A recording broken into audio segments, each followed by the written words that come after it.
Olá, pessoas. Boa tarde para vocês. Deus abençoe a vida de vocês. Quem vos fala é o Rafa. Quero deixar uma palavra para você sobre os pobres e o reino de Deus. Eu estava gravando, caiu a conexão. A primeira coisa que a gente tem que entender é que esse raciocínio de pobreza, eu estava gravando, caiu a conexão, então eu vou gravar de novo para me deixar disponível todas as palavras para todo mundo entender bem o que eu quero dizer.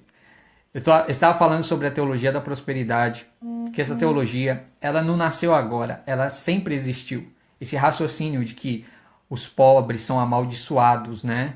De que há uma maldição. A maldição não está sobre os pobres, a maldição é sobre a pobreza, porque a pobreza, ela foi criada debaixo de um sistema que não obedece às leis de Deus. Lembrando sempre do ano do jubileu e de várias outras leis que não era nem para existir pobreza. Mas enfim, vamos caminhar. O que é que acontece na Bíblia? Você vai ver, eu falei sobre Jó e a forma como as pessoas trataram a doença e a riqueza que ele perde, como ele foi tratado, qual era o pensamento na época, né? Todo mundo já sabe que ele foi tratado de uma forma injusta, porque ele não havia pecado, ele não estava recebendo recompensas de pecado por causa da sua pobreza e por causa de ter perdido os bens, os filhos e a saúde, né? E alguns fariseus também, aqui que caiu a conexão quando eu estava dizendo isso, alguns fariseus também raciocinavam assim. Eles achavam que a pobreza, que os pobres, os miseráveis, as pessoas que estavam doentes, elas, embora a lei cuidasse delas, eles tinham um certo desprezo por essas pessoas. E por isso o nosso Messias vem e de forma maravilhosa ele inclui os pobres no reino de Deus e ele mostra isso de uma forma maravilhosa. Eu quero mostrar para vocês. No Sermão da Montanha, ele faz uma associação com a pobreza, né? Ele estimula aquelas pessoas que sofriam preconceitos, aquelas pessoas que eram pobres, aquelas pessoas que tinham fome e sede, né, de justiça, né? Você vê que ele brinca com o texto, incluindo aqueles que eram excluídos da sociedade. E no capítulo 5 de Mateus ele diz: bem-aventurados os pobres em espírito, porque deles é o reino dos céus. Bem-aventurados os que choram, porque eles serão consolados. Bem-aventurados os mansos, porque eles herdarão a terra. Bem-aventurados os misericordiosos, porque eles alcançarão misericórdia. Os limpos de coração, porque eles verão a Deus. Os pacificadores, bem-aventurados os que sofrem perseguição por causa da justiça, porque deles é o reino dos céus. Bem-aventurados sois vós quando vos injuriarem, perseguirem e mentindo disserem tudo contra vós por minha causa. Exultai e alegrai, porque grande é o vosso galardão nos céus, porque assim perseguiram os profetas que foram antes de vós. É tão interessante que a gente pode ver que no capítulo 14 de Lucas, olha só ainda sobre os pobres e sobre o reino dos céus. Ele conta parábolas. No capítulo 14 de Lucas, diz assim, verso 15: E ouvindo isto, um dos que estavam assentados com ele à mesa disse: Bem-aventurado o que comer pão no reino de Deus. Porém ele disse: Um certo homem fez uma grande ceia e convidou a muitos. E à hora da ceia mandou o seu servo dizer aos convidados: Vinde, que já está tudo preparado. E todos a uma começaram a escusar-se, dizendo o primeiro: Comprei um campo e e tenho que vê-lo, portanto não posso ir. Outro diz: Comprei 5 juntas de bois e também não posso ir. Outro diz: Casei-me com minha esposa e portanto não posso ir. E voltando aquele servo, anunciou essas coisas ao seu senhor. Então o pai de família, indignado, disse ao seu servo: Sai depressa pelas ruas e bairros das cidades e traz aqui os pobres, os aleijados, os mancos e os cegos. E disse o servo: Senhor, feito está como mandastes, e ainda há lugar. E disse o Senhor ao servo: Sai pelos caminhos e valados, e força-os a entrar, para que a minha casa se encha. Porque eu vos digo que nenhum daqueles homens que foram convidados provará da minha ceia.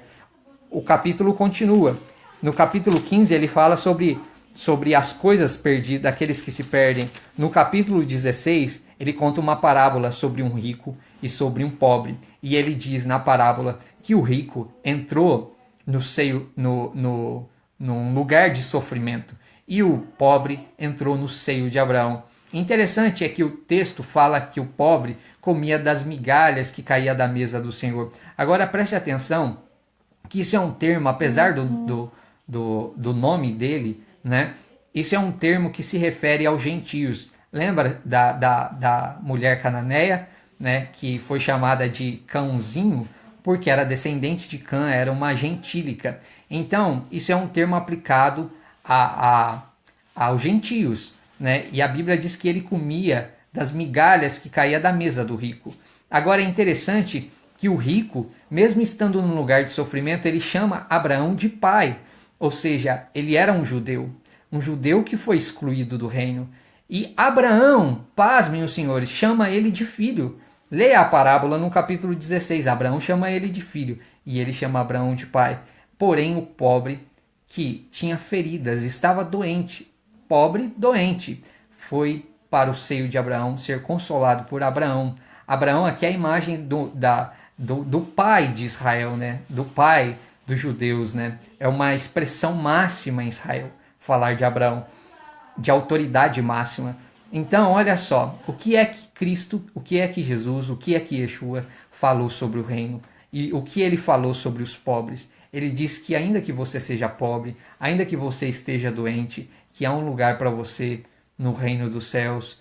O Pai zela por cuidar de você, mesmo sendo pobre, mesmo estando doente. Você não precisa ficar milionário. Essa mensagem de que todo mundo vai ficar milionário ao se converter, essa mensagem não é bíblica. Isso não provém de Deus. Isso não é a vontade de Deus para sua vida. A vontade de Deus para sua vida é que você o aceite, é que você esteja com ele, que você creia no Filho dele e que você participe desse reino, não importa a sua condição.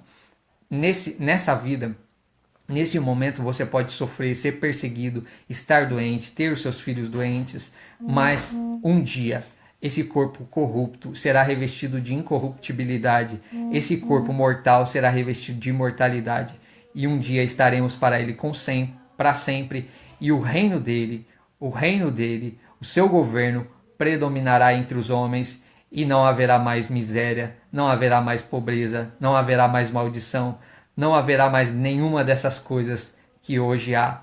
Então eu quero que você fique com a teologia do Senhor, com a palavra de Deus. Bem-aventurado sois vós, bem-aventurados são vocês que são perseguidos, bem-aventurados são vocês. Agora é interessante que essa palavra no hebraico é ashrei. Ashrei vem de Ashur, pés, e significa marchar. Ashrei significa continue marchando em direção ao reino, vocês que são pobres de espírito, porque de vocês é o reino dos céus. Continuem marchando, vocês que têm fome e sede de justiça, vocês que não roubam dinheiro público, que não fraudam licitações, vocês que não enganam as pessoas, que não pegam dinheiro dos outros, que não são governantes, que não são governadores e que não roubam as pessoas. Bem-aventurados sois vós que têm sede, que estão famintos por justiça. Olha só, continuem marchando, não importa o seu problema, continue seguindo em frente em direção ao reino, porque já já tudo isso vai ter fim e nós estaremos do lado do Senhor. Deus abençoe a vida de vocês, um beijo no coração e fora teologia da prosperidade mentirosa.